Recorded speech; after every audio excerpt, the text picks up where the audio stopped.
அஸ்ஸலாமு அலைக்கும். நீங்கள் புது தையல் மிஷின் வாங்க போகிறீங்களா? அப்போ இந்த வீடியோ மறக்காமல் பாருங்கள். நீங்கள் மிஷின் வாங்க போகிறதுக்கு முன்னாடி 3 விஷயத்தை நோட் பண்ணணும். 1 உங்கள் வீட்டோட ஸ்பேஸ், 2வது பட்ஜெட், 3வது என்ன பர்பஸ்க்காக யூஸ் பண்ண போகிறீங்க. உங்கள் வீட்டில் ஸ்பேஸ் அதிகமாக இருக்குது அப்படின்னா நீங்கள் பெடல் மிஷினே வாங்கலாம். அது நீங்கள் கரண்ட் இல்லாதப்பையும் யூஸ் பண்ணிக்கலாம், அதில் மோட்டார் ஃபிக்ஸ் பண்ணி கரண்ட் வச்சும் நம்ம யூஸ் பண்ணிக்கலாம். ஸோ அது ஹெல்ப்ஃபுல்லாக இருக்கும். ஸ்பேஸ் அதிகமாக இருக்குன்னா அதில் நீங்கள் போகலாம். பட்ஜெட் உங்களுக்கு ரெண்டுமே ஒரு 10,000 கிட்ட தான் வரும். டேபிள் டாப்பும் 10,000 to 12,000 வரும். அதே மாதிரி பெடலும் ஒரு 7,000 to 10,000 வரும்.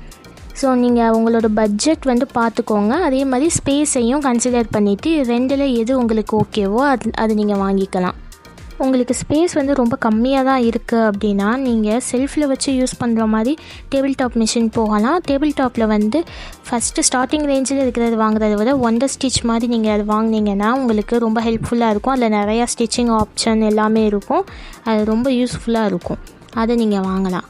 அதே மாதிரி என்ன பர்பஸ் அப்படின்னு சொல்லிட்டு நான் சொன்னேன்ல, நீங்கள் வீட்டுக்கு தான் யூஸ் பண்ண போகிறீங்க அப்படின்னா நீங்கள் இந்த மாதிரி டேபிள் டாப்போ பேடலோ நீங்கள் அதை யூஸ் பண்ணிக்கலாம். இல்லை நான் வெளியில் ஸ்டிச் பண்ணி கொடுக்கணும் அப்படின்னு நீங்கள் முடிவு பண்ணி வாங்க போகிறீங்கன்னா நீங்கள் ஜாக் ஜுக்கி மாதிரி நீங்கள் போயிடலாம்.